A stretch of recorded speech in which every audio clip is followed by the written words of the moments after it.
comenzar con una distinción básica, que es la distinción entre reglas y principios. Esta distinción es fundamental. Sé que esta distinción se escribe en casi todos los libros de argumentación jurídica, que bueno, salen cada fin de semana como nuevas telenovelas, pero en ocasiones cuando veo los comentarios creo que hay un poco de errores, entonces vamos a intentar explicarlo. La teoría principialista tiene como base esa distinción entre reglas y principios en el campo de la teoría de las normas. Esta distinción conceptual, que se remonta en el campo de la filosofía del derecho a Dworkin, constituye el fundamento del examen de proporcionalidad. Pues de esta distinción depende que podamos entender que unas normas sí se ponderan y otras no se ponderan, que es uno de los errores también que hay por parte de los tribunales constitucionales en América Latina, que creen que todo se pondera. Bueno, vamos a explicar. ¿Qué son las reglas? Las reglas son normas que en virtud de su estructura, exigen algo de forma categórica, es decir, poseen una dimensión absoluta.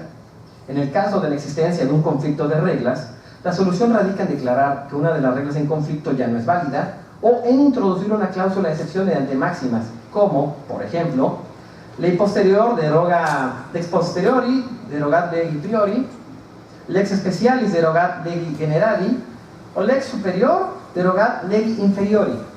Así, estas normas se aplican mediante la subsunción, es decir, el silogismo jurídico. Ejemplos de normas con una estructura absoluta son las siguientes. Nadie puede ser juzgado 2 veces por el mismo delito. Otro ejemplo es: la tortura está prohibida. Es decir, la tortura nunca va a ser objeto de ponderación. Digo eso porque un profesor español, Juan Antonio García Amado, tiene un video famoso en YouTube donde él afirma que la ponderación permite que alguien pueda ser torturado en aras de obtener la verdad de un hecho, por ejemplo un terrorista.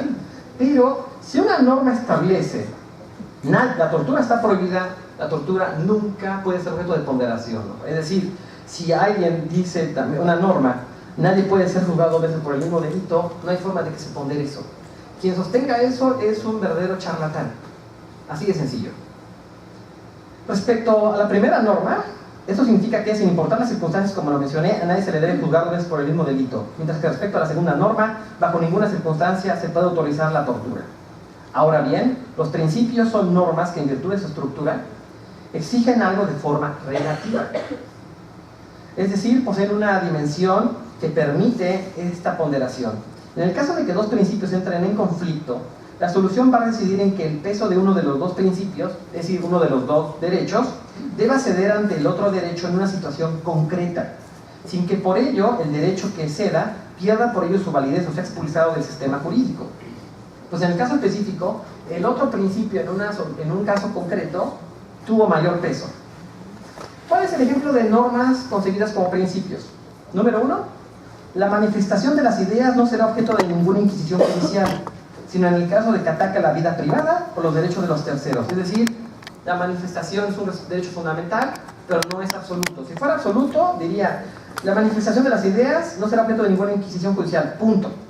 Segundo ejemplo, ninguna ley ni autoridad puede limitar la libertad de expresión, sino en el caso de que promueva discursos de odio. Es decir, la norma reconoce que puede entrar en colisión con otros derechos. Por tanto, está sujeta a una ponderación.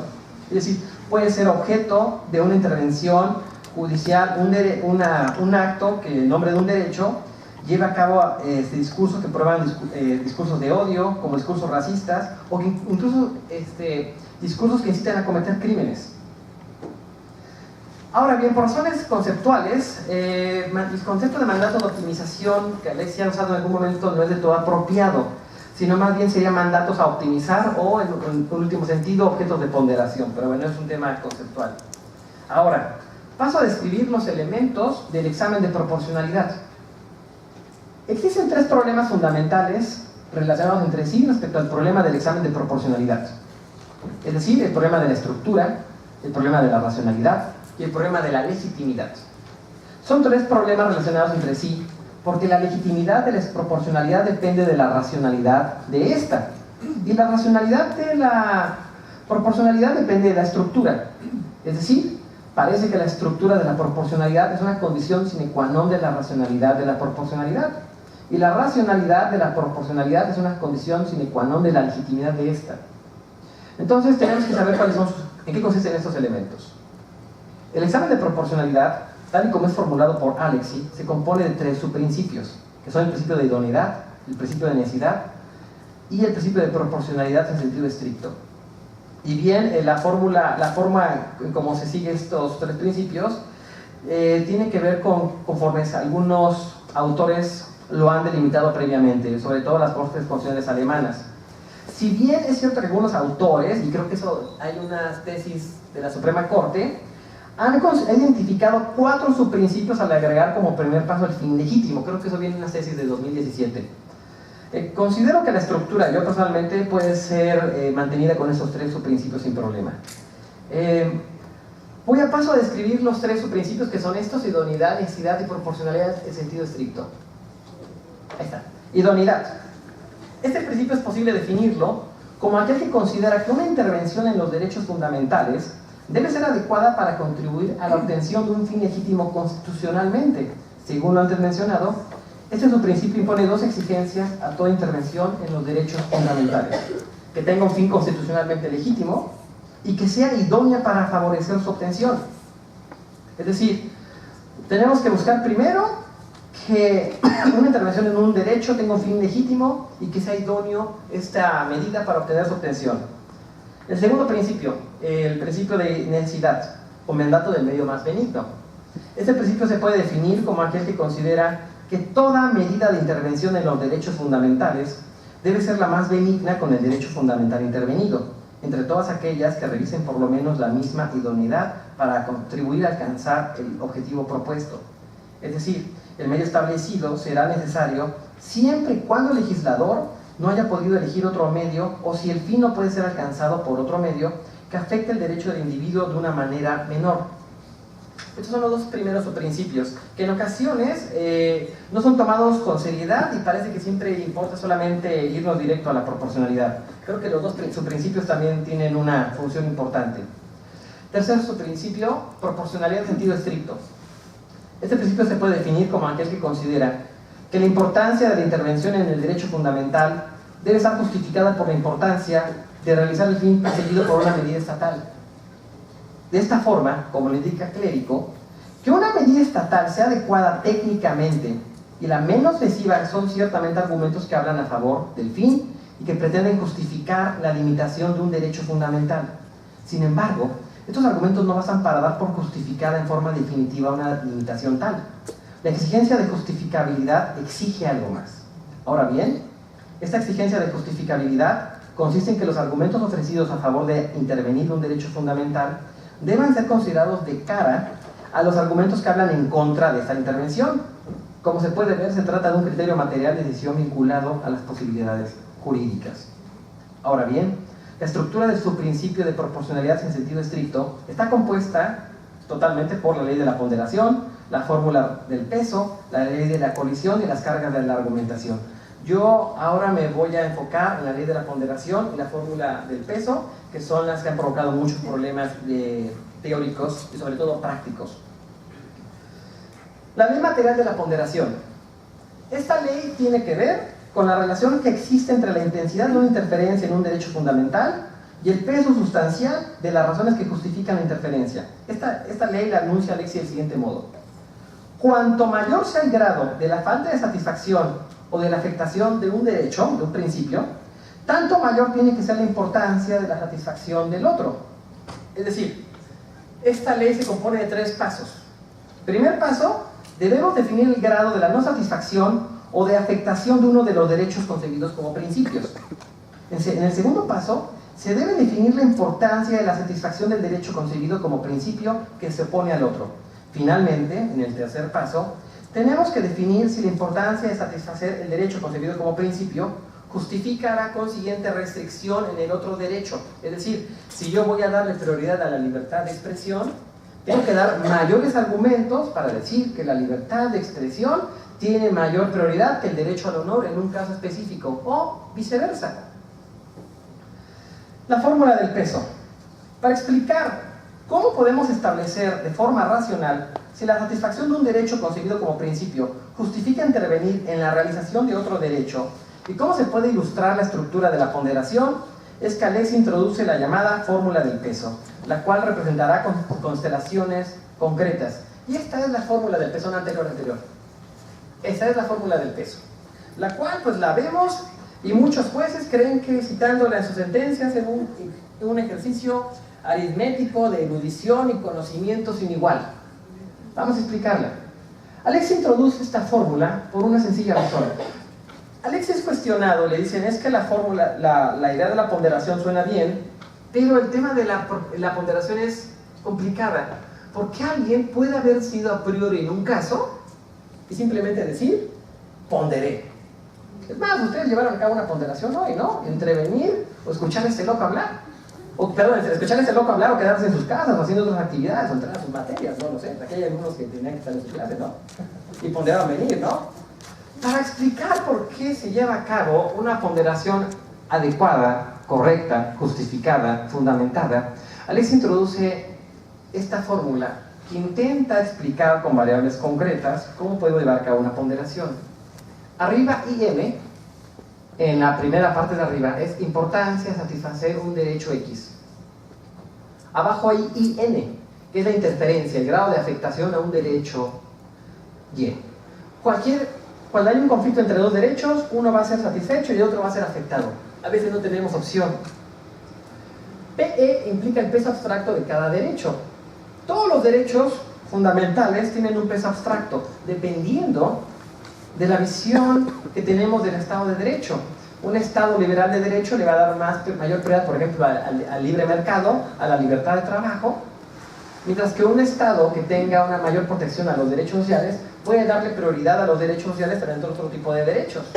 O incluso le podemos dar prioridad a algún bien colectivo. Por ejemplo, cuando se habló de que en Cancún hay un ecocidio, se opone el derecho a la libre empresa contra el derecho al medio ambiente, se lleva a cabo una ponderación. Fiabilidad es la certeza de que dicha medida va a ser adecuada para el fin. Y ahora vamos al siguiente ejemplo. Ahora, Alexis utiliza variables, en primer lugar, ligero, mediano y grave. Ligero es 1, mediano 2, grave es 4. Y uno de los primeros casos de ponderación interesantes fue en Colombia, que por cierto esto hace poco sonó en la Suprema Corte en México. ¿Qué pasa cuando hay un conflicto entre el derecho a las creencias religiosas, a la libertad religiosa, y en conflicto un derecho a la vida del menor? Es decir, ¿qué pasa cuando una persona por razones religiosas no puede recibir sangre? Y en ese conflicto hay dos derechos en conflicto, tenemos que tomar una decisión. En este caso la Corte colombiana, es un caso de 1992 si mal no recuerdo, y que ahora se ha aplicado también en Canadá, y que ahora lo vimos en México, ¿sí lo recuerdan, no? Salió una sentencia, ¿no? Una tesis, perdón, una decisión. Y en este sentido la Corte colombiana decidió que el derecho a la vida, la afectación a la vida, pues el fin de todo, era grave, mientras que la interferencia en la creencia religiosa habían dicho que era ligera. Era ligera porque no le prohíben a los padres volver a creer, simplemente creen que salvar la vida del menor tiene mayor prioridad que una creencia religiosa. PE, que es el peso de ambos derechos, o terminaron que era el mismo. Cuando está el peso abstracto hay un problema. El Estado es muy difícil que asuma que un derecho tiene prioridad sobre otro. ¿Por qué? Porque eso tendría también una visión política.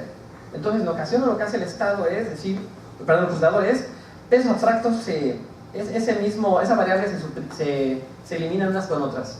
Fiabilidad también. Entonces solamente queda la última, que es importancia de un lado e interferencia de otro. Ahora vamos al siguiente. En un ejercicio de ponderación, primero que dimos prioridad al derecho a la vida del menor, nos dio 16/4, mientras que en la otra, bueno, si multiplicamos la fórmula del peso, otra fue 4/16. Mucha gente ha dicho, es que utilizar números es irracional. Lo único que Alexis dice es que tú utilizas números para explicar por qué un derecho pesa más que otro en un caso concreto. No está diciendo que le digas a la víctima, a la persona, al justiciable, tu derecho vale 3.1416 y el otro vale 8.2.2468. Eso no dice Alexis, simplemente quiere mostrar que un derecho tiene mayor peso que otro en un caso específico. En algunos casos, la libertad de expresión puede tener prioridad. En otros casos, el derecho al honor puede tener mayor prioridad, dependiendo del caso concreto, donde el juez tiene que llevar a cabo valoraciones. Todos los actos de juzgar implican valoraciones. Cuando hay un conflicto entre dos derechos, tiene que haber una valoración del juzgador. No podemos dejarlo al arbitrio o que esconda sus convicciones políticas y las disfrace en una sentencia en la que diga ponderé.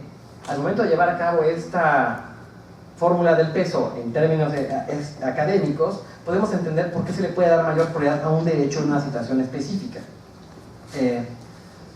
Para ejemplificar la función de la fórmula del peso, Alexi va a usar dos ejemplos de sentencias dictadas por el Tribunal Constitucional Federal de Alemania para evaluar la racionalidad de las interferencias en los derechos fundamentales. Ejemplos que ya son parte básica del instrumentarium alexiano. El primer ejemplo consiste en la sentencia acerca de poner advertencia de salud en los productos derivados del tabaco, sin que por ello sea lesionada de modo grave la libertad de profesión y oficio de los productores de tabaco. Es decir, como muchos de ustedes fuman, bueno, supongo que fuman, lógicamente habrá alguien aquí que fume, si no, pues mi ejemplo no tendría sentido. Las cajetillas de cigarros tienen imágenes. Esas imágenes fueron... El Tribunal Federal Alemán decidió que tenía que poner esas imágenes para explicar a la gente cuando fume qué es lo que está consumiendo. Ahora, ¿está prohibiendo que fumen? ¿Está diciendo a la empresa, no vuelvas a hacer eso, te vamos a considerar legal? No, simplemente está diciendo, pon esta advertencia en los anuncios de cigarro.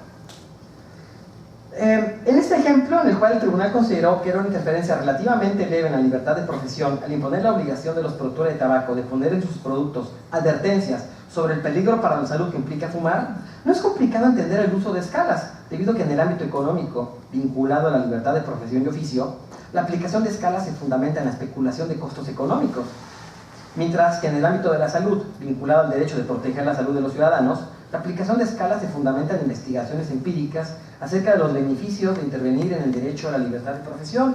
De hecho, con una variable económica podríamos explicar bastante. Podemos decir cuánto el Estado ahorró al momento de no tratar a pacientes de esta forma con variables económicas. Ahora, las empresas de cigarro, ¿creen que se habrán ido a la ruina por poner estos anuncios? La gente sigue fumando. Lo que hace es que luego subes el impuesto y luego compran ustedes cigarros chinos y pues, peor para su salud. Pero ahí hay barreras económicas. Sin embargo, existen otros ámbitos en los que las interferencias en los derechos fundamentales parten de factores que algunos autores, como Joseph Raz, estiman inconmensurables. Es decir, no puedes ponderar peras con manzanas. Es por ello que Alexi analiza el caso Titanic, el cual consiste en un conflicto normativo entre el derecho a la libertad de expresión y el derecho al honor. Mediante el análisis de la sentencia de este caso, en el cual la revista Titanic, que es como el equivalente al de Forma en Facebook, le pagó una indemnización de 12.000 marcos alemanes a un oficial de reserva. Un chico en silla de ruedas quería ser oficial militar y en los años 90. Y en ese año había salido la película de Oliver Stone, Asesinos por Naturaleza. Entonces la revista dice, miren este asesino por naturaleza, tullido. Cuando utiliza el concepto de tullido, el Tribunal Constitucional Federal consideró que sí, se puede entender el contexto de la broma de asesino por naturaleza, pero no decirle tullido a una persona en silla de ruedas, porque estaba metiéndose con el núcleo de su dignidad humana, de tal manera que ahí dijeron, oye, eso no es libertad de expresión, eso no es broma, eso ya estás ofendiendo al sujeto, y se le aplicó una sanción de 12.000 marcos alemanes para esta persona. Aquí Alexi argumenta que se puede justificar de modo racional las acciones jurídicas tomadas a partir de un conflicto de derechos fundamentales que tutelan objetos distintos.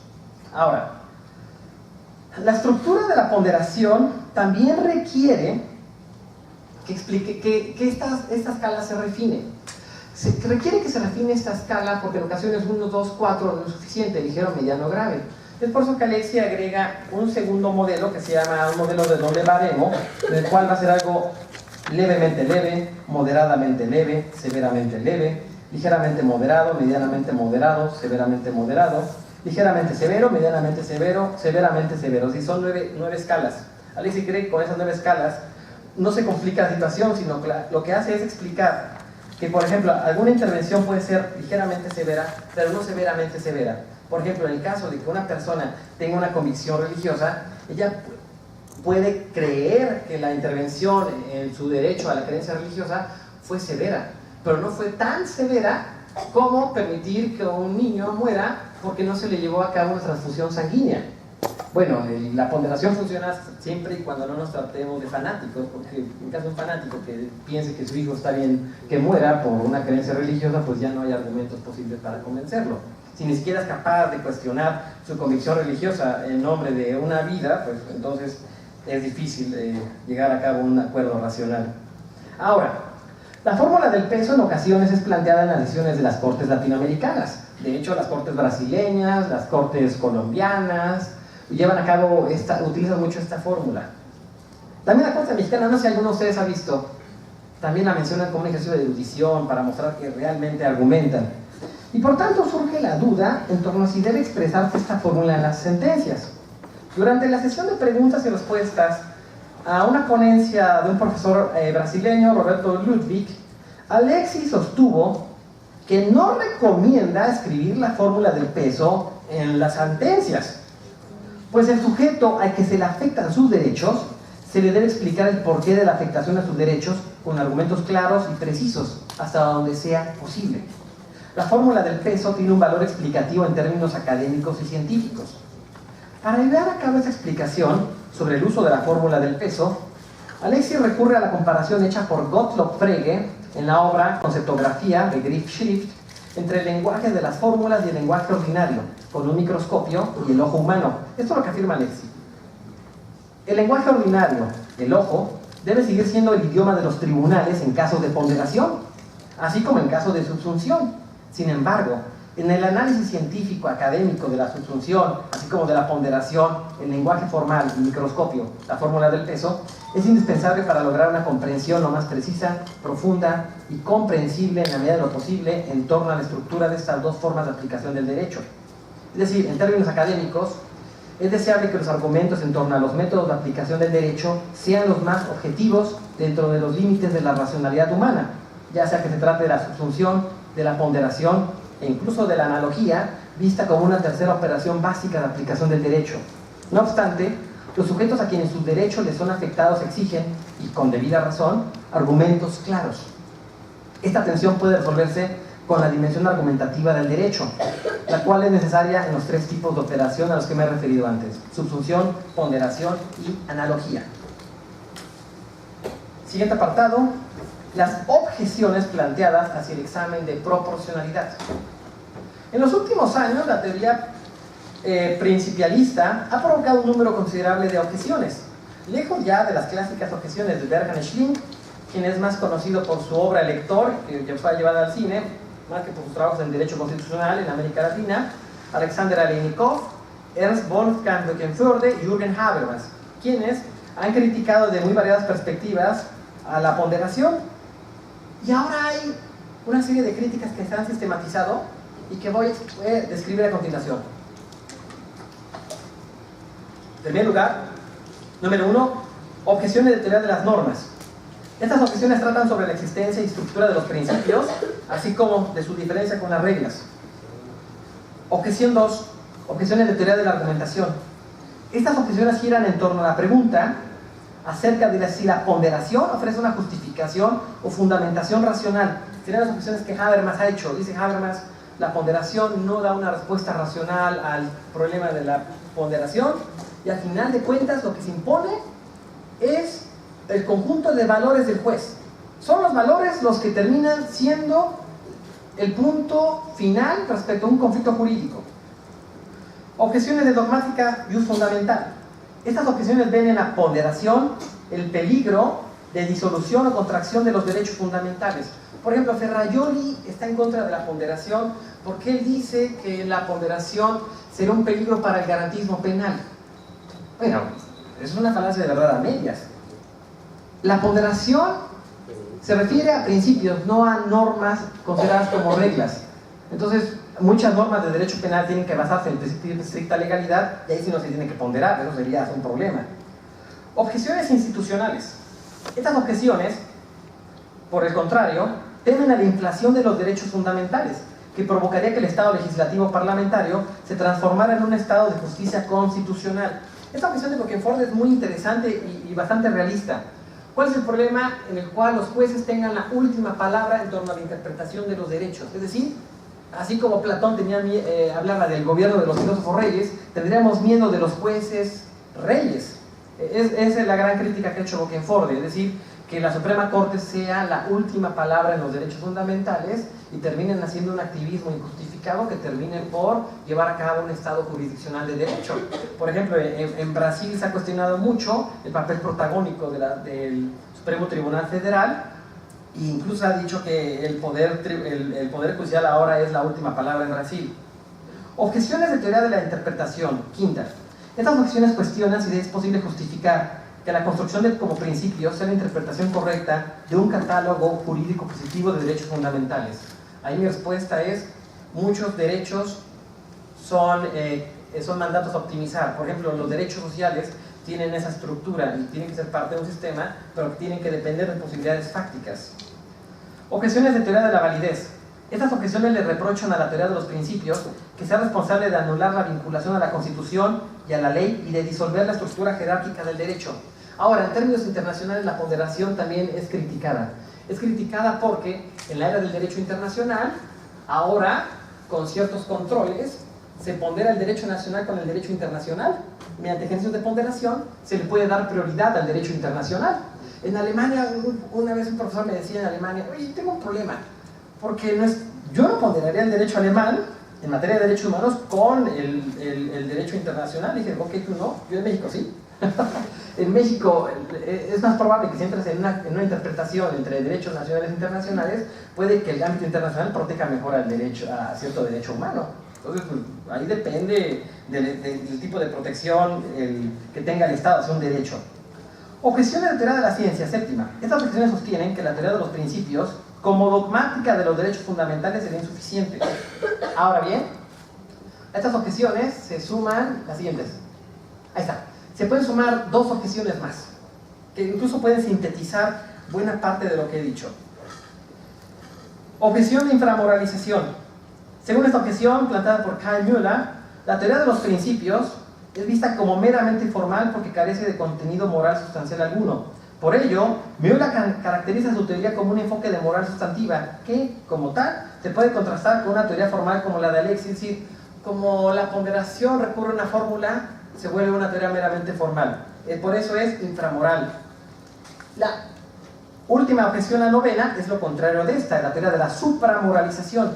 Según esta objeción, planteada por Birgit Ries, la teoría de los principios está incorporada en una filosofía moral procedimental y en un concepto no positivista del derecho, y por esta razón apunta a una conexión entre derecho y moral. ¿Qué es lo malo de aquí?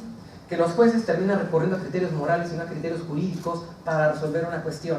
Y eso implicaría imponer moralismo legal en las decisiones. Es decir, que sean los prejuicios morales y no pegarse a la letra de la ley lo que resuelva las circunstancias.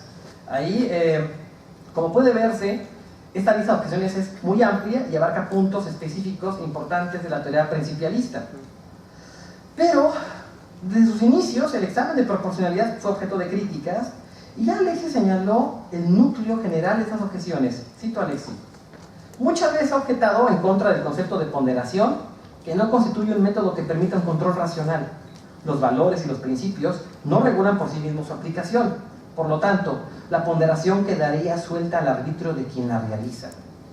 Allí donde comienza la ponderación, se será el control que se surte por medio de las normas y el método. Se abriría así un margen para el subjetivismo y decisionismo judiciales. Sí, termino la cita. El núcleo de la crítica al examen de proporcionalidad podría hacer pensar a más de uno acerca de si la proporcionalidad constituye, cito a Sakirakis, un asalto a los derechos humanos, o más bien una salida a la concepción absoluta nosigniana de los derechos de Nils Royman. Además, por una parte, con el auge de la proporcionalidad en la academia anglosajona, las críticas a este examen han aumentado, mientras que, como lo ha señalado Becker, la crítica y refinamientos a este examen han alcanzado un notable nivel de sofisticación. Para ello, no voy a seguir enunciando todas las críticas, por ejemplo, las críticas que ahora he enunciado a Aaron Barak, sino que haré a continuación es sostener, desde una defensa de la razón práctica, que este examen apunta a reducir el grado de incertidumbre en las decisiones tomadas en este tipo de colisiones entre derechos como principios, si entendemos los fundamentos que he explicado y los límites racionales que tiene este examen. Con frecuencia, las concepciones subjetivas de los jueces influyen en sus fallos finales sobre los conflictos jurídicos que deben resolver. Es en virtud de los peligros de la arbitrariedad judicial que el examen de proporcionalidad importa hoy más que nunca. Debe aclararse, sin embargo, que no estamos ante un algoritmo o cálculo matemático que da una respuesta exacta a todo caso, sino ante una forma racional y, por lo tanto, limitada de argumentación práctica, ya que el cálculo no suple ni jamás podría suplir en la dimensión argumentativa del derecho. Quien sostenga que este examen reduce la argumentación jurídica al cálculo o que le da rienda suelta a la arbitrariedad moral de los jueces, seguramente no habrá entendido nada sobre lo que es la racionalidad práctica y sus respectivas limitaciones de tiempo, participación, claridad lingüística, información y libertad plena de prejuicios. Sin embargo, diversas falacias se suelen repetir de forma irreflexiva y con gran éxito, sobre todo cuando las fuentes recurridas están sesgadas o carecen de información precisa. La razón por la cual ciertas críticas no refutan a la proporcionalidad es fácil de explicar. La discrecionalidad atribuida al examen de proporcionalidad tampoco se puede erradicar de ningún otro ámbito humano en el que llevemos a cabo ponderaciones, como es en el ámbito de los dilemas morales. Es más, ni siquiera la validez formal de la lógica de la subsunción del silogismo jurídico es suficiente como fundamentación última, ya que el resultado de una subsunción puede ser falso a pesar de que el procedimiento sea formalmente válido. En otras palabras, si la subsunción no es suficiente para fundamentar en el campo jurídico juicios racionales, y no por ello decimos vamos a tirar a la basura a la subsunción, ¿por qué entonces habríamos de tratar diferente a la proporcionalidad y exigirle más de lo que puede dar?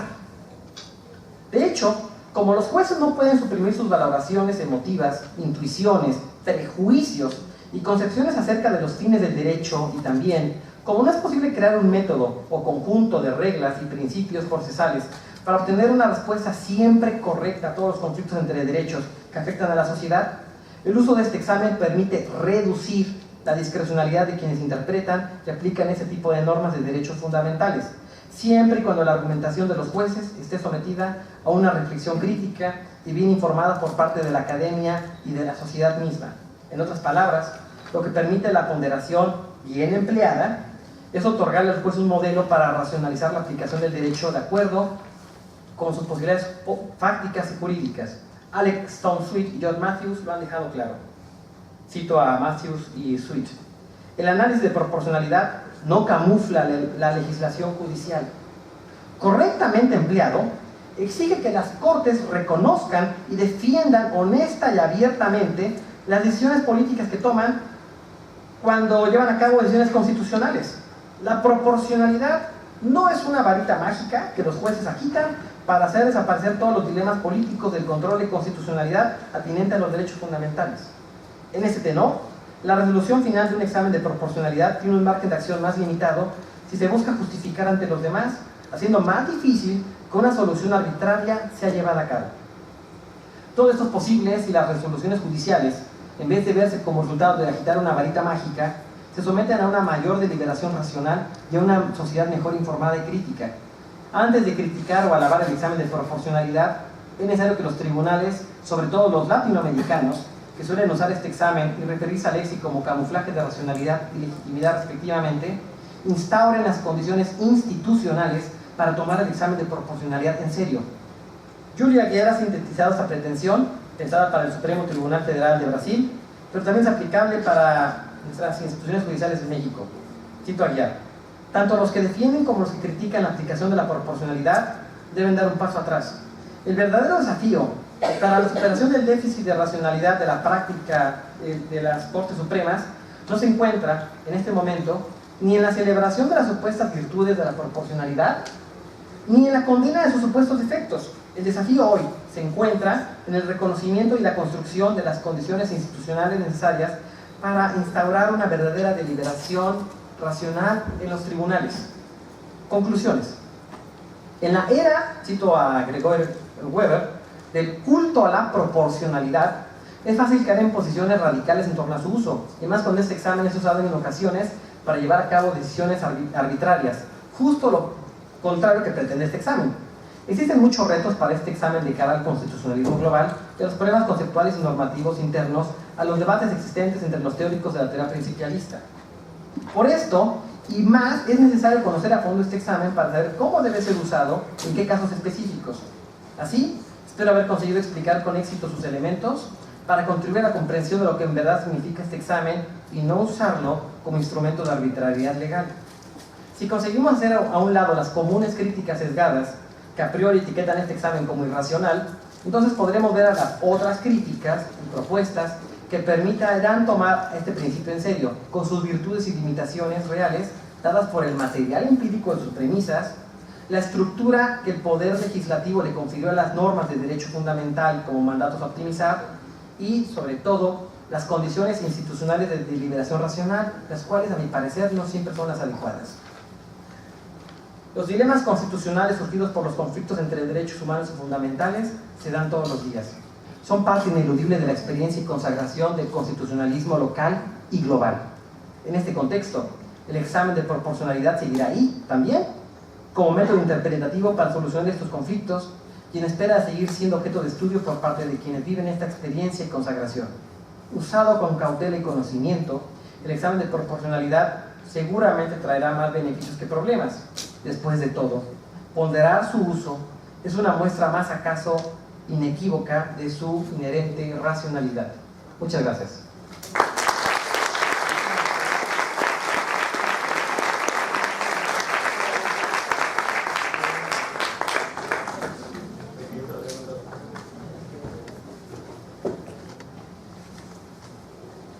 Sesión de preguntas, si quieren.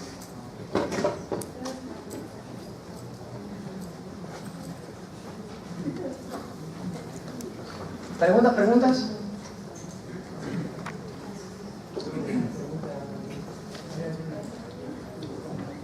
Tenemos tiempo, ¿eh? Acá hay una. ¿Dónde hay?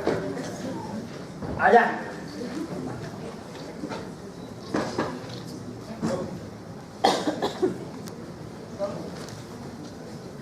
Aquí.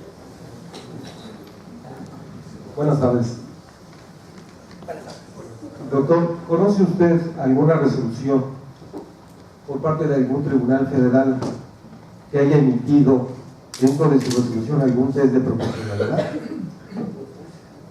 He visto resoluciones, de hecho algunos colegas me han hablado de ellas. De hecho la otra vez Santiago Nito me habló que él había usado la fórmula de la ponderación de su sentencia, pero no le quise decir que se me hacía muy sofisticada. Es decir, de hecho he visto tesis donde lo usan bastante, lo reiteran los tres principios de idoneidad, necesidad de proporcionalidad, y pues en ocasiones cuando ves su descripción teórica no tengo ningún problema.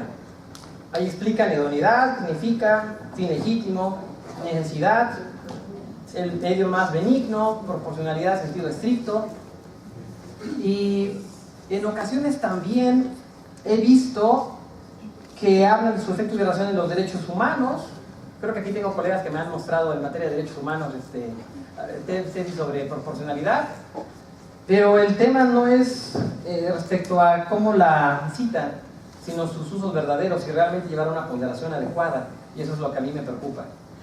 Bueno, este tipo de, los jueces federales han tenido alguna preparación para poder aplicar esta ponderación, porque yo leí una sentencia donde existe una ponderación que es en relación al cannabis stabis. Ajá. En la hoja número 112 usted puede apreciar ese test y les comparto aquí a los compañeros muchas gracias. esa situación. Es muy rudimentaria, pero creo que empezamos a dar un paso muy importante, ¿no? Sí. Pero tienen los jueces una preparación especial para este boom jurídico de la ponderación. Mira, empieza la incorrección política de mi parte. Sí llevan cursos de argumentación jurídica los jueces, o sea, por ejemplo, el Instituto de la Judicatura constantemente da cursos de formación a jueces en materia de argumentación jurídica. Uno de los grandes problemas que yo veo, o tal vez puede ser pedantería mía, no lo sé, es que en ocasiones quienes explican algunos maestros que han impartido, yo he estado en contacto con ellos, y el tema es que ellos no conocen bien el test de proporcionalidad, o sea, se basan en lecturas indirectas. Digo, no quiero ser muy crítico, pero por ejemplo, muchos de las personas que explican el test, yo cuando he hablado con ellos, veo que no saben nada del tema. Simplemente tomaron el resumen de Atienza o del alumno 8822 de Atienza, y de repente cuando escucho sus premisas digo, pero esto no es Alexia. Yo digo, oye, ¿por qué no leen a Carlos Bernal Pulido? No, con Atienza y a García Amado me basta. O sea, yo a veces veo que hay muchas críticas sesgadas que yo veo que leo los cursos, digo, sí toman cursos de argumentación, es más, hay un montón de cursos de argumentación, pero yo en ocasiones pienso, y eso es un comentario personal, que el no leer las fuentes directas afecta la forma en cómo deciden.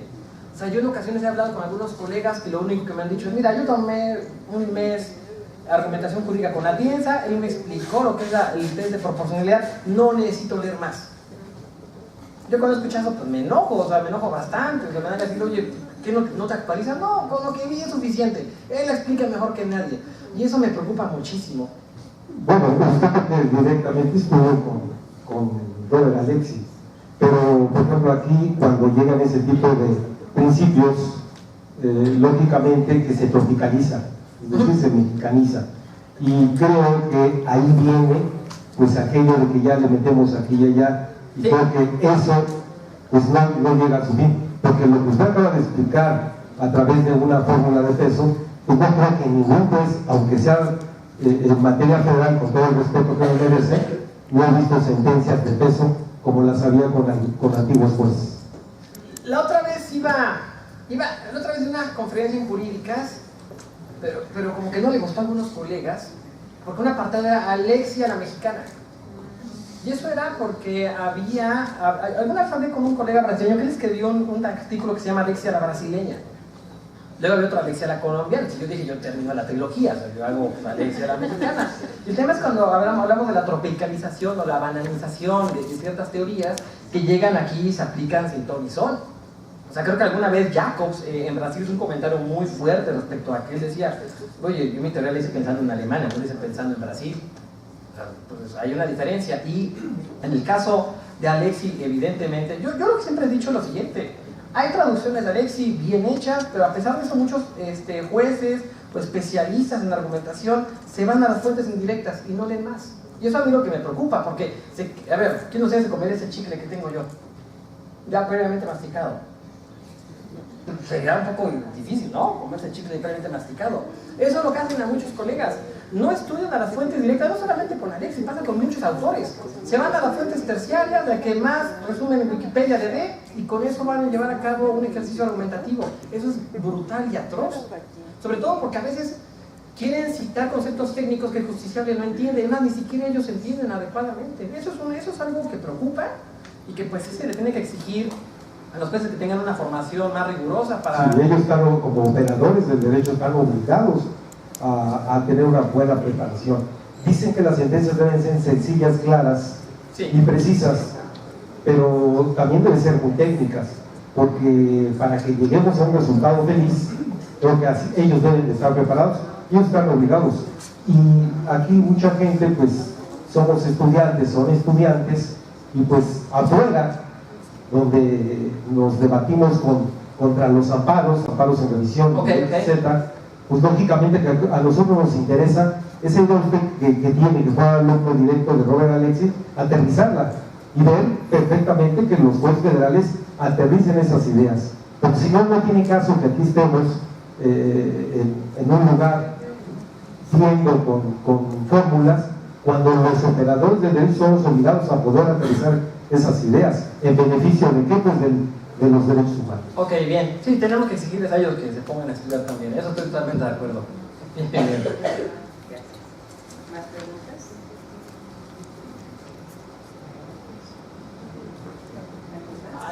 Quisiera dar Si usted me permite, le voy a dar el amparo en revisión con el test de proporcionalidad.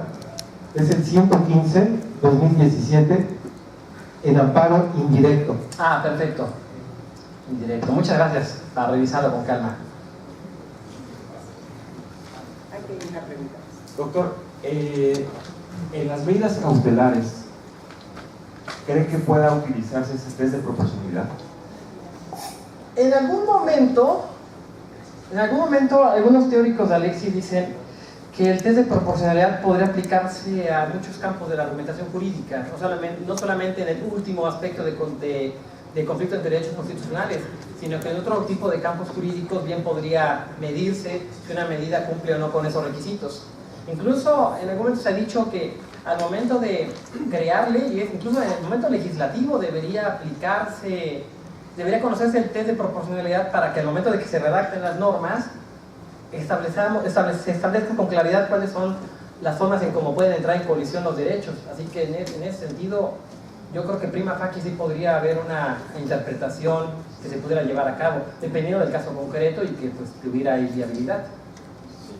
Y otra pregunta, ¿qué opina de la inteligencia artificial en cuanto a... se ha dicho que van a sustituir a los abogados, en cuanto, por ejemplo, esto que usted acaba de decir de los algoritmos que no pueden ser sustituidos. Digo, también sabemos que la computación que es ilimitada podrían... Mi respuesta aquí es tajante, de una vez la aclaro. Hay colegas que se dedican al estudio de inteligencia artificial aplicada al derecho. Me parecen trabajos interesantes, me parecen trabajos que pueden tener en algún momento viabilidad, algunos, pero ¿qué pasa cuando tiene que haber una valoración en un caso muy específico? Yo conocí a un profesor japonés hace algunos años, yo de hecho hice una traducción en el que está en internet.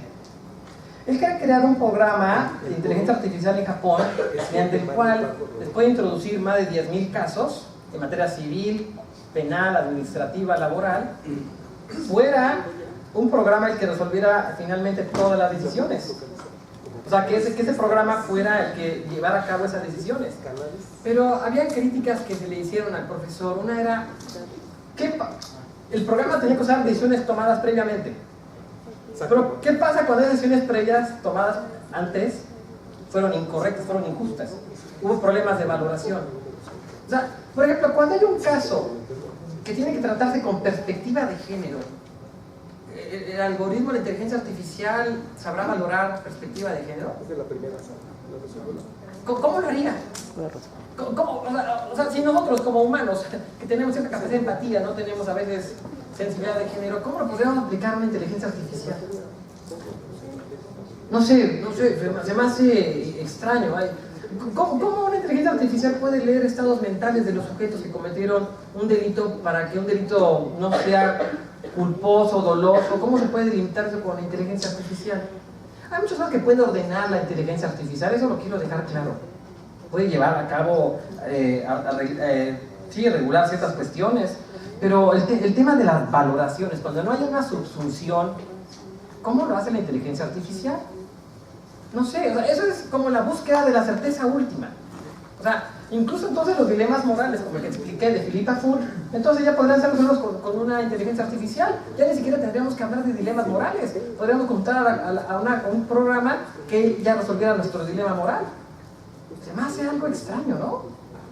Bueno, la palabra sería otra, pero se me hace sorprendente. Hay muchas cosas que pueden, sí, por ejemplo, muchos derechos tienen una dimensión absoluta, como lo dije. Si hay una subsunción, es llevada a cabo.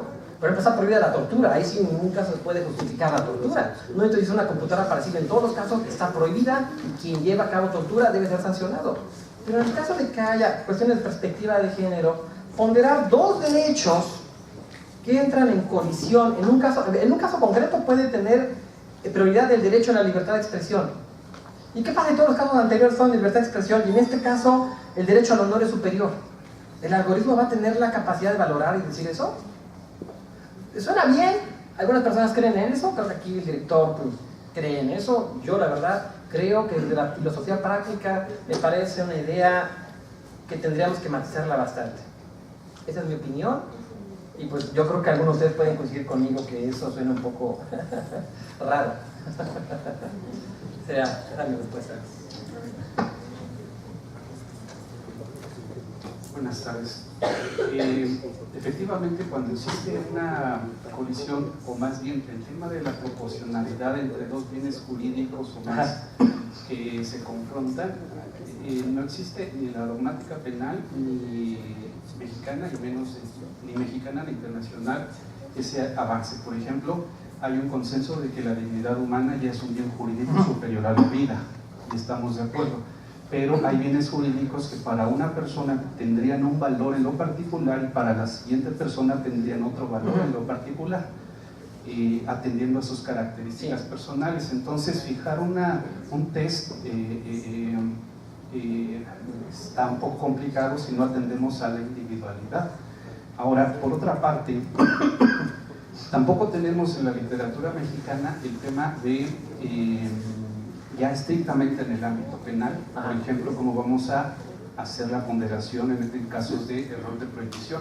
Okay. Si la persona que está junto a mí y yo actuamos bajo un error de prohibición vencible, la ponderación debería ser diferente y no idéntica. ¿Por qué? Porque mi culpabilidad debe ser diferente a la que ella obró a través de su conciencia de la antijuridicidad, es muy diferente. Entonces, habría de ser entonces un test diferente, me parece. ¿Por qué? Digamos que probablemente esa persona obró bajo un error de prohibición vencible, pero su culpabilidad a lo mejor tiene otras modalidades diferentes, y lo mismo sucede con la diferencia entre dolo eventual y culpa consciente con representación. A lo mejor, y de la misma forma, una persona actuó con dolo eventual al igual que yo, pero ese dolo tiene una valoración diferente en él a la que tiene en mí. Por supuesto.